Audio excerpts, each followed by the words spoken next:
Hello everyone. आज हम एक इंटरेस्टिंग टॉपिक स्टार्ट करने वाले हैं। बट ये टॉपिक को और ये वीडियो को स्टार्ट करने से पहले मैं आपको एक एनिमेशन दिखाना चाहता हूँ। ठीक है, तो आपको यहाँ पे दो चीजें दिख रही होगी। एक आपको बार मैग्नेट दिख रहा है एंड दूसरा आपको क्या दिख रहा है? दूसरा आपको दिख रहा है कोयल। अब ये कोयल कैसा है? कोयल के साथ मैंने एक बल्ब कनेक्ट किया है। अब ये कोयल के साथ मैंने कोई भी बैटरी को कनेक्ट किया नहीं है। ठीक है, आप देख सकते हैं कोयल के साथ कोई भी बैटरी कनेक्ट नहीं है। अब वैसे तो हमें पता है बैटरी से करंट मिलता है। मेन चीज मैं आपको ये बल्ब ऑन करके दिखाऊंगा विदाउट बैटरी। कैसे? देखो, जब भी मेरे पास ये बार मैग्नेट है तो बार मैग्नेट को मैं कोयल के पास या तो दूर लेके जाता हूँ तो आप देख सकते हैं यहाँ पे ये बल्ब ऑन होता है। यस और नो? ठीक है, मैंने ये कोयल के साथ कोई भी बैटरी को कनेक्ट किया नहीं, फिर भी बल्ब ऑन हो रहा है। यस और नो? कब? जब ये मैग्नेट को मैं मूव कर रहा हूँ तब। तो ये जो फिनोमिना होता है उसको हम क्या कहते हैं? इसको हम कहते हैं इलेक्ट्रोमैग्नेटिक इंडक्शन। और आज का हमारा टॉपिक भी क्या है? Electromagnetic induction. तो आइए हम आज का टॉपिक हम स्टार्ट करते हैं।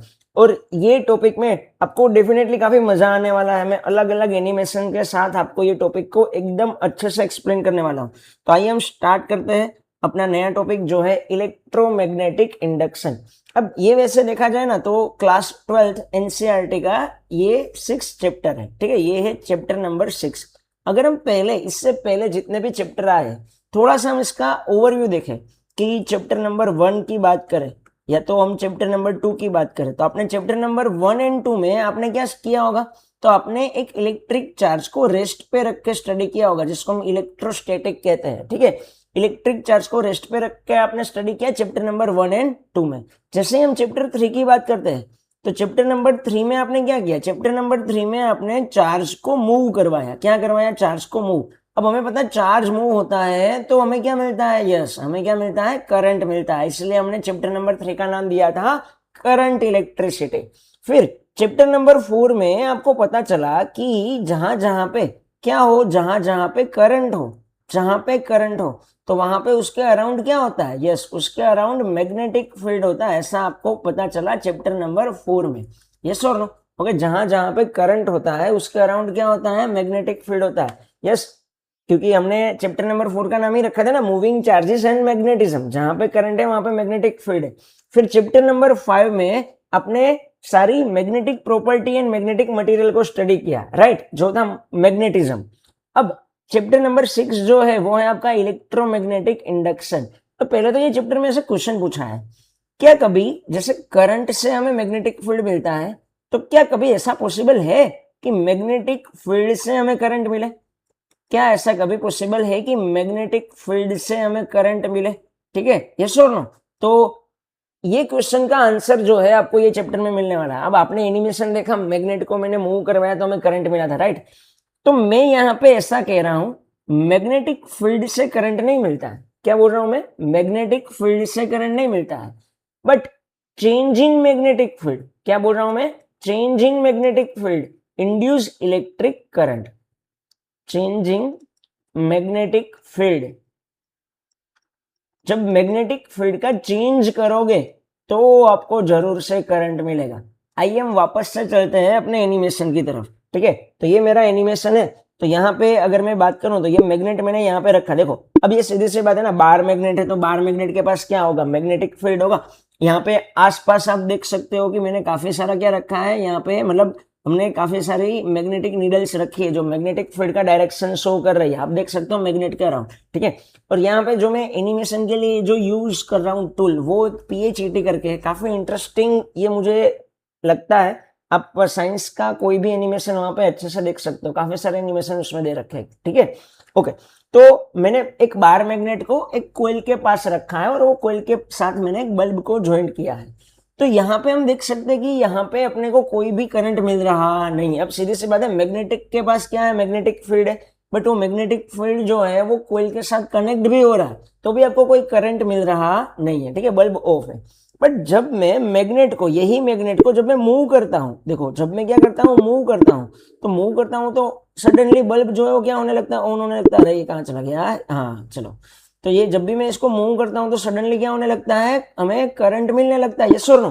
ठीक है, तो हम यहाँ पे ऐसा कह सकते हैं मैग्नेटिक फील्ड से करंट नहीं मिलता है, बट मैग्नेटिक फील्ड का चेंज, मैग्नेटिक फील्ड का चेंज यानी कि जब भी मैं मैग्नेट को पास में लेके जाता हूं तो फील्ड लाइन ज्यादा कनेक्ट हो रही है। दूर लेके जाता हूं तो ये मैग्नेट की कम फील्ड लाइन कनेक्ट हो रही है, ठीक है। आपको यहाँ पे जो मैग्नेटिक फील्ड की डायरेक्शन भी दिखाई दे रही होगी, जो भी यहाँ पे आपको कंपास जैसा दिख रहा है ना, जो नीडल दिख रही है, वो मैग्नेटिक फील्ड का डायरेक्शन शो कर रहा है।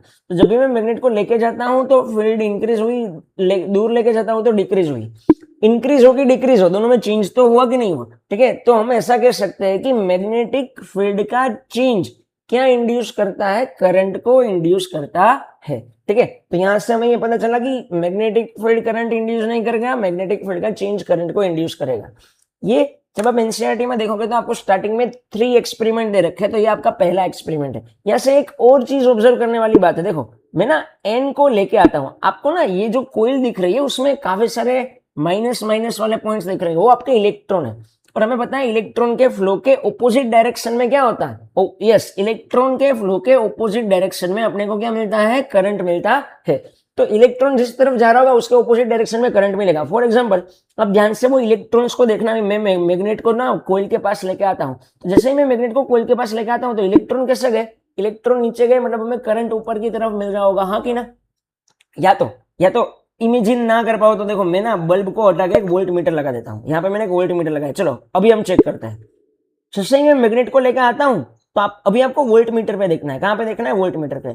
जब मैं मैग्नेट को कोयल के पास लेके आया तो volt meter left side deflection दिखाया। जब मैं मैग्नेट को दूर लेके जाता हूं तो वोल्ट मीटर ने राइट साइड डिफ्लेक्शन दिखाया। तो हम कह सकते हैं कि अगर मैग्नेट को लेके आने पे करंट का जिस डायरेक्शन होता है उसका ओपोजिट हो जाता है करंट मैग्नेट को दूर लेके जाने पे। क्या बोल रहा हूं, मानो कि सपोज की अगर मैं यहाँ पे मैग्नेट को लेके आता हूं तो करंट ऊपर की तरफ जा रहा है कोयल में, तो मैग्नेट को दूर लेके जाऊंगा तो करंट कैसा जाएगा, नीचे की तरफ जाएगा।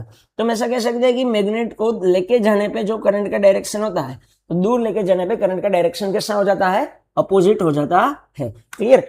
और एक चीज यहाँ पे ऑब्जर्व करने वाली बात है कि मैं करंट ये ना मैग्नेट को धीरे धीरे धीरे धीरे लेके आता हूँ ना तो ज्यादा रिफ्लेक्शन नहीं दिखा रहा है, हाँ कि ना। अब जब मैं इसको फास्ट मूव करता हूँ, देखो जब मैं मैग्नेट को क्या कर रहा हूँ, फास्ट मूव कर रहा हूँ, तो आपको करंट जो मिल रहा है वो भी कैसा मिल रहा है, ज्यादा मिल रहा है। वोल्ट मीटर का रीडिंग से आप चेक कर सकते हो, ठीक है। तो जितना ज्यादा करे मतलब टाइम कम लगाए, उतना हमें करंट कैसा मिलेगा, ज्यादा मिलेगा। क्लियर। अब ये आपका था पहला एक्सपेरिमेंट। अब अगर हम दूसरे एक्सपेरिमेंट पे जाए तो दूसरे एक्सपेरिमेंट में मैं क्या करता हूँ, मैंने 2 कोयल लिए, देखो यहाँ पे आपको दिख रहा होगा मैंने क्या यूज किया है, 2 कोयल यूज किया है। अब पहली कोयल के साथ मैंने बैटरी कनेक्ट कर दिया। अब बैटरी कनेक्ट कर दी है तो सीधी सी बात है मुझे क्या मिलेगा, करंट मिलेगा। यहाँ पे इलेक्ट्रॉन फ्लो हो रहे हैं तो हमें पता है इलेक्ट्रॉन के फ्लो के ऑपोजिट डायरेक्शन में हमें क्या मिलता है, करंट मिलता है। क्या बोल रहा हूं मैं, इलेक्ट्रॉन के फ्लो के ऑपोजिट डायरेक्शन में अपने को करंट मिलता है। तो एक लूप ऐसा है जिसमें से करंट फ्लो हो रहा है। अब हमने चैप्टर नंबर 4 में स्टडी किया था ना कि जहां पे करंट फ्लो होता है उसके अराउंड क्या होता है, मैग्नेटिक फील्ड होता है। दैट मीन्स कि जो भी बैटरी वाला लूप है वो एज अ मैग्नेट की तरह ही वर्क कर रहा है, राइट। दूसरे मैंने कोयल में कोई भी बैटरी कनेक्ट किया नहीं है, दूसरी कोयल के साथ मैंने सिर्फ बल्ब ही लगाया है, ठीक है। आइए वापस से हम क्या करते हैं, ये कोयल को, बैटरी वाली कोयल को मैं मूव करता हूँ, बैटरी वाली कोयल को जैसे ही मूव करता हूँ वैसे ही हमें यहाँ पे क्या मिलता है, यस, हमें यहाँ पे करंट इंड्यूस होता हुआ दिखता है। जब मैं कोयल को ऐसे ही स्टेशनरी रखूंगा इसके पास, ये देखो मैंने कोयल रख दिया, स्टेशनरी रखूंगा तो कोई करंट मिलता नहीं है। क्यों, क्योंकि अभी आपको पता चल गया है मैग्नेटिक फील्ड का चेंज जो होता है वो करंट इंड्यूस करता है। मैग्नेटिक फील्ड अगर स्टेडी है तो करंट आपको मिलने वाला नहीं है। समझ में आई मेरी बात। तो मैं यहाँ पे क्या कर रहा हूँ, जब भी ये कोयल को चेंज करता हूँ, कोयल अपना किसकी तरह वर्क कर रहा है, मैग्नेट की तरह वर्क कर रहा है। क्यों, क्योंकि जहां पे करंट होता है वहां पे मैग्नेटिक फील्ड होती है, चैप्टर नंबर 4। क्लियर। तो जब भी मैं कोयल को मूव कर रहा हूँ तो अपने को क्या मिलता है, करंट मिलता है। अब ऐसा नहीं है कि सिर्फ मैं बैटरी वाली कोयल को ही मूव कर सकता हूँ, यहाँ पे बल्ब वाली कोयल को भी हम मूव कर रहे हैं तो भी हमें रिजल्ट सेम ही देखने को मिलने वाला है, देखो, हाँ कि ना। ओके, रिलेटिव मोशन होना चाहिए, कोई एक को आप स्टेशनरी रखो और कोई एक को मूव करो, दोनों का रिलेटिव मोशन जब होगा तब हमें क्या मिलने वाला है, करंट मिलने वाला है। क्लियर। तो यहाँ पे बैटरी वाला जो कोयल है वो एज ए मैग्नेट की तरह वर्क कर रहा है, बार मैग्नेट ही होता है, आपने चैप्टर नंबर 5 में स्टडी किया होगा। एंड जो भी दूसरा कोयल है उसके साथ कोई भी बैटरी कनेक्ट नहीं किया है, बट पहले के मैग्नेटिक फील्ड का चेंज जब दूसरे के साथ होता है तब हमें करंट मिलता है। ये था आपका सेकंड एक्सपेरिमेंट। यहाँ पे भी सेम ऐसा है फ्रेंड्स। यहाँ पे भी अगर मैं देखूं तो अगर मैं वोल्ट मीटर लगाऊं तो देखो ये कोयल को लेके आने में volt meter left side deflection दिखा रहा है, तो कोयल को दूर लेके जाऊं तो ये राइट साइड डिफ्लेक्शन दिखा रहा है। देखो वापस से एक बार देख सकते हो, लेके आया तो लेफ्ट साइड, दूर लेके गया तो राइट साइड। तो जब भी हम ऐसा कह सकते हैं कि जब भी हम लेके आने पे जो करंट का डायरेक्शन होगा तो दूर लेके जाने पे करंट का डायरेक्शन कैसा हो जाएगा, अपोजिट हो जाएगा। क्लियर। हम ऐसा भी यहाँ पे कह सकते हैं कि भाई जब हम कोयल को लेके आता हूँ, ये कोयल को लेके आता हूँ तो फ्लक्स ज्यादा कनेक्ट हुआ, तो फ्लक्स इंक्रीज हुआ, तब जो डायरेक्शन में करंट मिलता है उसका ऑपोजिट डायरेक्शन में करंट मिलता है जब फ्लक्स का क्या हो, डिक्रीज हो। जब मैं दूर लेके जाऊंगा तो फ्लक्स डिक्रीज होगा ना, फ्लक्स यानी कोई फील्ड लाइन पासिंग हो रही है कोई एरिया में से। क्लियर? तो यह था आपका सेकंड एक्सपेरिमेंट। आई होप कि आपको ये इजीली समझ में आ गया होगा। अब मैं क्या करता हूं थर्ड एक्सपेरिमेंट के लिए। थर्ड एक्सपेरिमेंट ना, वैसे अब मुझे करना क्या है एक्चुअली, मुझे ना ये मूव नहीं करवाना, मुझे स्टेशनरी रख के करंट चाहिए। मुझे क्या करना है, इसको स्टेशनरी, कोई भी कोयल को मुझे मूव नहीं करवाना, स्टेशनरी रख के करंट चाहिए। तो मैं यहाँ पे बैटरी, हमें पता है बैटरी डीसी वोल्ट होता है, ठीक है, ये डीसी वोल्टेज देता है। अगर मैं एसी वोल्ट का यूज करूँ तो, ठीक है, यहाँ पे ये आपको ग्रीन सिंबल जो दिख रहा है वो आपके एसी वोल्टेज है। कैसे वोल्टेज है? AC voltage. इसका एरिया हम अगर थोड़ा सा, okay just a minute, okay, इसका एरिया हम थोड़ा सा ज्यादा कर दिया, इसके नंबर ऑफ टर्न्स हमने इंक्रीज कर दिया कि थोड़ा सा डिफ्लेक्शन हो तो हमें दिखाए, इसके नंबर ऑफ टर्न्स हम डिक्रीज कर देते हैं। ठीक है, ओके, देखो तो यहाँ पे अब मैं क्या करता हूँ, बल्ब को रख देता हूँ। तो देखो ये बल्ब जो है वो थोड़ा थोड़ा ऑन होता हुआ आपको दिख रहा है, हाँ कि ना?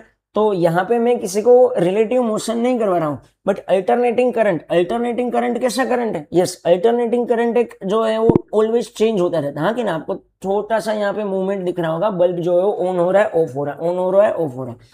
तो अल्टरनेटिंग करंट कैसा करंट है? वो हर बार उसका डायरेक्शन चेंज करता रहता है। अब डायरेक्शन करंट का चेंज करेगा, मैग्नेटिक फील्ड का डायरेक्शन चेंज होगा, मैग्नेटिक फील्ड चेंज होगा तो वापस से अपने को क्या मिलने वाला? करंट मिलने वाला है। अब ये चीज एनसीईआरटी में जब देखोगे ना, तो एनसीईआरटी में ये चीज को ऐसे दिखाया मैंने, जहां पे एसी वोल्टेज लगाया ना, वहां पे उन लोगों ने बैटरी ही लगाया बट स्विच लगाया है। वहां पे ऐसा कह रहे कि स्विच को ऑन ऑफ करते रहो। स्विच को ऑन करोगे करंट बढ़ेगा, करंट बढ़ेगा मैग्नेटिक फील्ड बढ़ेगा। स्विच को ऑफ करोगे करंट कम होगा, करंट कम होगा, मैग्नेटिक फील्ड कम होगा। जैसे ही मैग्नेटिक फील्ड कम या ज्यादा होता जाएगा कंटिन्यूसली, तो कम या ज्यादा होता जाएगा, दैट मीन्स मैग्नेटिक फील्ड का चेंज होगा। और हम यही समझ रहे हैं कि मैग्नेटिक फील्ड का चेंज क्या इंड्यूस करता है? करंट को इंड्यूस करता है।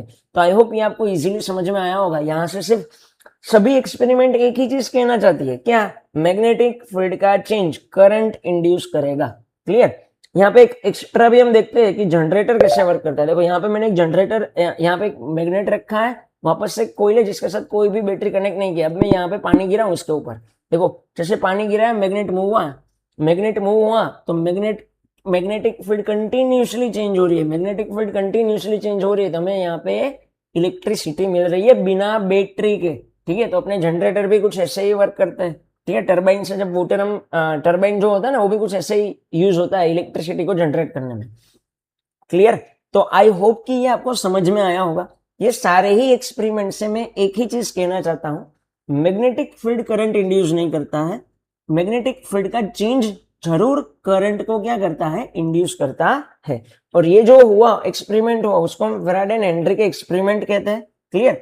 तो आइए हम चलते हैं वापस से अपने बोर्ड पे। तो यहाँ पे हमने क्या समझा? हमने ऐसा समझा कि change in magnetic field induce electric current. ठीक है, हमने क्या समझा? Change in magnetic field induce electric current. अब यही स्टेटमेंट को हम थोड़ा सा प्रैक्टिकली समझते हैं। कैसे समझते हैं हम? थोड़ा सा प्रैक्टिकली। देखो जब भी हम चेंजिंग मैग्नेटिक फील्ड की बात करते हैं, किसकी बात करते हैं? चेंजिंग मैग्नेटिक फील्ड की। तो चेंजिंग मैग्नेटिक फील्ड मतलब क्या हुआ? चेंजिंग मैग्नेटिक फील्ड यानी हुआ फ्लक्स का चेंज। क्या हुआ? फ्लक्स का चेंज। जब भी आप मैग्नेट को पास में लेके जाते हो तो फ्लक्स इंक्रीज होता है, राइट? एंड दूर लेके जाते हो तो फील्ड लाइन दूर चली गई तो फ्लक्स डिक्रीज होता है। तो हम ऐसा कह सकते हैं कि चेंज इन मैग्नेटिक फील्ड यानी हुआ मैग्नेटिक फ्लक्स का चेंज। तो rate of change of magnetic flux, rate of change of magnetic flux, change in magnetic field को अगर मैं मैथमेटिकली लिखूं तो ये होता है d phi by D t. यहाँ पे फाई बी को हम क्या कहते हैं? फाई बी को हम कहते हैं मैग्नेटिक फ्लक्स। क्या कहते हैं हम? Magnetic flux, magnetic flux. Okay, flux क्या है? तो फ्लक्स वैसे सबको पता ही होगा, फ्लक्स यानी कोई एरिया में से पास होने वाली नंबर ऑफ फील्ड लाइंस। ठीक है, कोई एरिया में से पास होने वाली नंबर ऑफ फील्ड लाइंस। तो जब भी आपने, जो भी कोयल थी ना जिसमें सिर्फ बल्ब लगा था, वो एरिया में से जब आप मैग्नेट को लेके आओगे तो ज्यादा फील्ड लाइन पास होगी, जब मैग्नेट को दूर लेके जाओगे तो कम फील्ड लाइन पास होगी। ठीक है, तो जो भी बल्ब वाला लूप था उसके साथ कंटिन्यूसली फ्लक्स का जब हम चेंज करेंगे, फ्लक्स का चेंज यानी मैग्नेटिक फील्ड का चेंज, तो हमें करंट मिलता है। करंट जहां पे होता है वहां पे हमें पता है वोल्टेज होता है, पोटेंशियल डिफरेंस होना चाहिए। करंट मिलना सीधी सी बात है, पोटेंशियल डिफरेंस होगा, यस और नो। ठीक है, अब पोटेंशियल डिफरेंस को अगर हम इन डिटेल लिखे तो इसको हम कहते हैं ईएमएफ। क्या कहते हैं? EMF, electromotive force.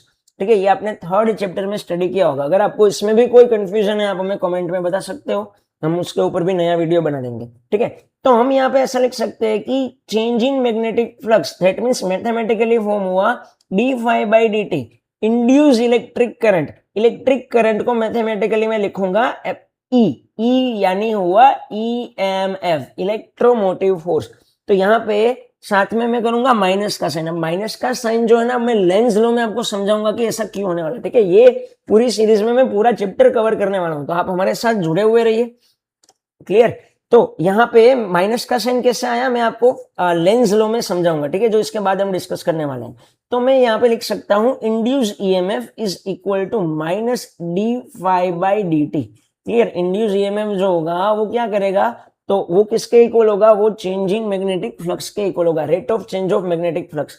अगर अपने पास एन टर्न्स, इसको ना आप ऐसे भी लिख सकते हो। देखो, ये छोटे चेंज के लिए हम डी का यूज करते हैं, अगर चेंज बड़ा हो तो हम delta five by delta T का यूज करते हैं। ठीक है, तो changing magnetic flux induce electric current, ये हुआ हमारा इंड्यूस ईएमएफ का फॉर्मूला। ठीक है, ओके। अगर मानो कि आपके पास एन टर्न्स है, एन टर्न्स के लिए आप ऐसा भी लिख सकते हो इसको, एन टर्न्स है तो हम क्या करते हैं, एन से इंटू कर देते हैं, तो ये हो जाएगा minus n delta five by delta t. और ये जो हमें मिला है उसको हम कहते हैं Faraday's law of electromagnetic induction, जो आपके लिए 2 मार्क का एक इंपॉर्टेंट क्वेश्चन हो जाता है। Faraday's law of electromagnetic induction, law of electromagnetic induction.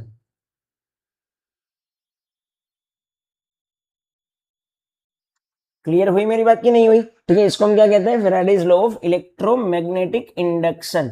Okay, तो ये आपको याद रखना है, आपके लिए ये 2 मार्क का क्वेश्चन हो जाता है। Just a minute. ठीक है, ओके, इसको हम क्या कहेंगे, Faraday's law of electromagnetic induction. चलो, तो ये था आपके लिए एक इलेक्ट्रोमैग्नेटिक इंडक्शन क्या होता है एंड इसका एक इंट्रोडक्शन। आई होप कि आपको ये वीडियो काफी अच्छा लगा होगा। तो लेंस लो, नेक्स्ट वीडियो जो अपना होने वाला है काफी इंटरेस्टिंग है, वो भी लेंस लो, तो उसके लिए जरूर हमारे साथ जुड़े हुए रहिए। ठीक है, आज के लिए हम इतना रखते हैं, Faraday's law of electromagnetic induction तक। नेक्स्ट क्लास में हम लोग स्टार्ट करेंगे लेंस लॉ, जो हमें इंड्यूस ईएमएफ के डायरेक्शन के बारे में इंफॉर्मेशन देने वाला है, और वो भी मैं आपको एक एनिमेशन से ही समझाने वाला हूं, जो आपके लिए ज्यादा इंटरेस्टिंग होने वाला है। क्लियर? तो हम आज के लिए यहां तक रखते हैं। Thank you.